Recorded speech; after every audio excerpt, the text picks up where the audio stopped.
अगर आपका जन्म मूल नक्षत्र केतु के नक्षत्र में अगर हुआ है, यानी कि इनके जो है स्वामी केतु है, ये भी एक गंड मूल नक्षत्र है। और ये समझिए कि इनके चारों चरण धनु में होते हैं, यानी कि एक नक्षत्र 13 डिग्री 20 मिनट का होता है, तो ये 0 डिग्री से लेकर 13 डिग्री 20 मिनट तक समझिए कि धनु राशि में ही होता है। अगर आपका जन्म मूल नक्षत्र में हुआ है, समझिए कि आप बहुत ही धार्मिक प्रवृत्ति के होंगे। आप समझिए बहुत तेज तर्रार होंगे। आप में बहुत ही समझिए कि एक भगवान का दिया हुआ बुद्धि, यह समझिए कि जिसको बोलते हैं कि भगवान का दिया हुआ सिक्स सेंस जैसी प्रवृत्ति आप में पाया जाएगा। और ये समझिए कि आप में अनोखा कई गुण होंगे, लेकिन आपको साथ किसी का नहीं मिलेगा जीवन में। आप पत्नी हो, माता हो, पिता हो, भाई हो, बंधु हो, किसी का साथ नहीं मिलने वाला है। आपको अपने भरोसे आप अगर रहते हैं तो समझिए जिंदगी का माने कि दुनिया का हर चीज फतह कर सकते हैं, ये जान लीजिए आप। अगर आपका जन्म मूल नक्षत्र के पहले चरण में हुआ है तो आप में क्रोध ज्यादा रहेगा। आप बहुत जल्दी किसी भी चीज से इरिटेट हो जाएंगे, खिन्न हो जाएंगे, क्योंकि नौमांस के अनुसार मिस मंगल का असर रहेगा। आप समझिए अधूरा कोई भी काम को छोड़कर दूसरे काम की ओर लग जाएंगे और वो भी काम जल्दी पूरा नहीं होगा। इसीलिए ऐसे जातक को एक काम करने के बाद ही दूसरा काम करना चाहिए, नहीं तो वो कंप्लीट ही नहीं कर पाता है, अधूरा ही रह जाता है। इनके कई काम अधूरे रह जाते हैं। लेकिन आप में जो है समझिए कि एक अनोखा ऊर्जा रहेगा। आप अगर सही दिशा अगर पकड़ लिए तो बहुत ही आप आगे बढ़ेंगे, ऊर्जावान व्यक्तित्व के होंगे। आप में एक साहस होगा, आप में एक अद्भुत समझिए कि क्षमता होगी, अद्भुत ज्ञान होगा जो हर किसी को जिंदगी में नहीं मिलता है। लेकिन साथ आपको किसी का नहीं मिलेगा। आपको भाई हो, माता हो, पिता हो, पत्नी हो या पुत्र हो, साथ नहीं मिलेगा। आप एक चीज जान लीजिए, अगर आप एक राइटर भी बनते हैं या कोई भी चीज में अगर आप जाते हैं तो अद्भुत आपकी जो है लेखन की शैली होगी। आप भाग्यशाली भी होंगे। अकेले दम पे आप हर चीज हासिल करने की क्षमता आप में होगी। प्रबल मतलब व्यक्तित्व के आप आदमी होंगे। और ये समझिए कि आप हर कुछ की प्राप्ति की ओर अगर आप बढ़ते हैं तो आप हासिल कर लेंगे। अगर आप ज्ञान की ओर बढ़ते हैं या धर्म की ओर बढ़ते हैं तो आप मोक्ष प्राप्ति की ओर जाएंगे। यानी समझिए मोक्ष तो किसी को नहीं मिला है, लेकिन आप उस दिशा की ओर बढ़ेंगे। अगर आपका जन्म मूल नक्षत्र के द्वितीय चरण में हुआ है तो वृष यानी कि शुक्र का बहुत ज्यादा प्रभाव रहेगा। नौमांस के अनुसार आप अपने सामान का केयर नहीं करेंगे, परिवार का केयर नहीं करेंगे, दोस्त का केयर नहीं करेंगे, पत्नी का केयर नहीं करेंगे, थोड़ा केयरलेस आदमी होंगे। आपको हर चीज खरीदने का बहुत शौक होगा, लेने का बहुत शौक होगा, लेकिन उस चीज को आप केयर नहीं करेंगे।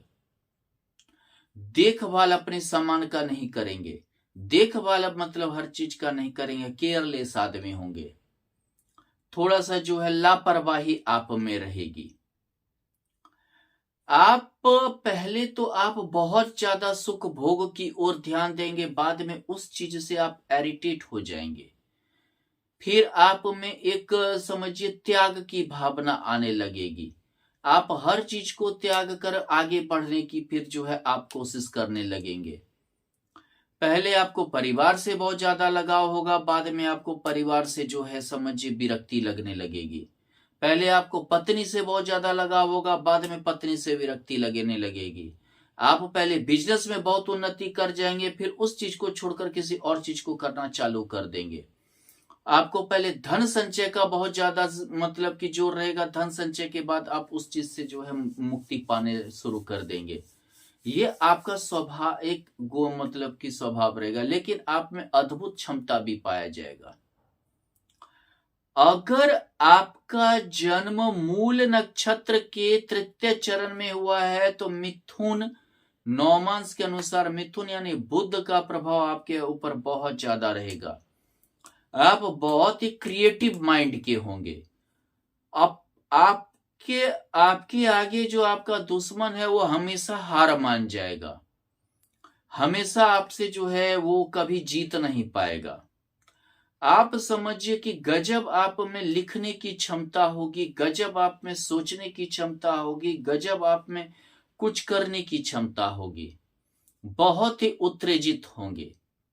लेकिन एक दिक्कत आपके साथ होगी कि आप हर चीज को समझिए कि बीच में ही छोड़ के आप दूसरा चीज पकड़ लेंगे। यह आप में एक कमी रहेगी। जिस चीज में है आप अगर उस चीज को फोकस देते हैं तो आप बहुत उन्नति करेंगे।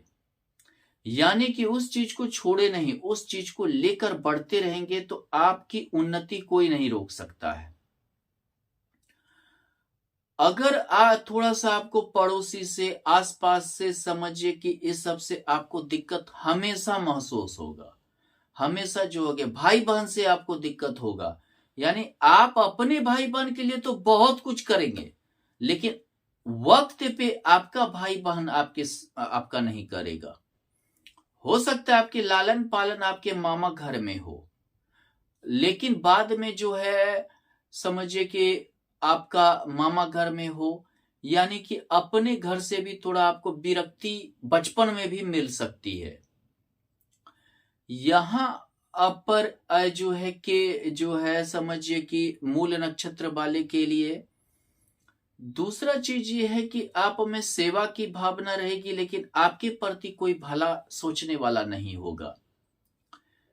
एक चीज बहुत अच्छा होगा कि आप धर्म के प्रवृत्ति को लास्ट जीवन में 45-50 साल के बाद अपनाएंगे और ये समझिए उसकी प्रकाष्ठा तक जाएंगे, उसके गूढ़ रहस्य को जानने की कोशिश करेंगे और उस चीज में आपको सफलता भी हासिल होगी। आप उसमें बहुत सफल होंगे और आप काफी उसमें जो है आगे जाएंगे।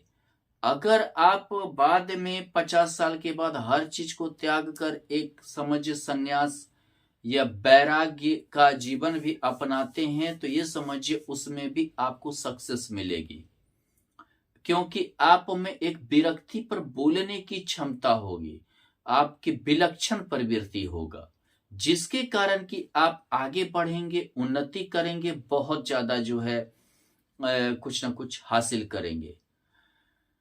दूसरी चीज क्या है कि यहां पर एक चीज क्या है कि यहां मूल नक्षत्र वाले के लिए एक थोड़ा सा सावधानी बरतना पड़ता है। ये बहुत बार अपने दुश्मन को हल्का भी ले लेते हैं और वो पीछे से वार करने में सफल हो जाता है, और ये जो है हमेशा आपके मन में रह जाएगी कि हमने पीछे से वार नहीं किया, उसने मतलब कर दिया। और हमेशा इस चीज को लेकर आप एक डिप्रेशन की ओर जा सकते हैं, तनाव की ओर रह सकते हैं। लेकिन आप जिस जिस चीज को छोड़कर बढ़ेंगे, क्योंकि आपका आगे जाने का स्टेज बदलता जाएगा, आप सफल भी होते चले जाएंगे। अगर आपका जन्म मूल नक्षत्र के चतुर्थ चरण में हुआ है तो कर्क यानी कि चंद्रमा का असर बहुत ज्यादा प्रभाव होगा आपके पर। नौमांस के अनुसार आप अपना अचल संपत्ति बनाने की ओर कभी ध्यान नहीं देंगे, आप अपने काम के प्रति कभी सजग नहीं रहेंगे, आपके माता को समझिए कि शारीरिक समस्या होगी, आपको माता संबंधी कष्ट आपको झेलना पड़ सकता है। आपको ये समझिए कि आपको सुख से विहीन होना पड़ सकता है। आपको अपना ही कमाया हुआ संपत्ति का भोग नहीं होगा। आपको अपना ही कमाया हुआ संपत्ति, गाड़ी घोड़ा, सोना जो भी है उसका भोग नहीं कर पाएंगे। दूसरी बात क्या है कि आप अपनी योजना को तो बनाकर चलेंगे, अपना समझिए कि ये हर चीज बनाकर चलेंगे, लेकिन आप उसमें सफलता प्राप्त करने में कठिनाई होगी। लेकिन एक चीज आप में बहुत अच्छा रहेगा कि आप उदारवादी होंगे, उदार प्रवृत्ति के होंगे, किसी को कोई चीज देने में संकोच नहीं करेंगे, और ये समझिए कि बहुत ही धार्मिक प्रवृत्ति के होंगे। अगर धर्म कर्म के बारे में आपको कहा जाए तो हर चीज दान करने में आप जो है तैयार हो जाएंगे, हर चीज देने के लिए तैयार हो जाएंगे। आपका इस लक्षण के कारण आपसे समाज बहुत प्रभावित होगा, पब्लिक जनता बहुत ज्यादा आपको प्रेम करेंगे, आप पर टूट मरेंगे, यानी कि आपसे मिलने के लिए भी आदमी तरसेंगे, आपको जानने के लिए भी आदमी तरसेंगे। ये आप में बहुत ज्यादा नहीं कुछ रहते हुए भी, फकीर रहते हुए भी आप राजा के समान रहेंगे जनता के बीच में।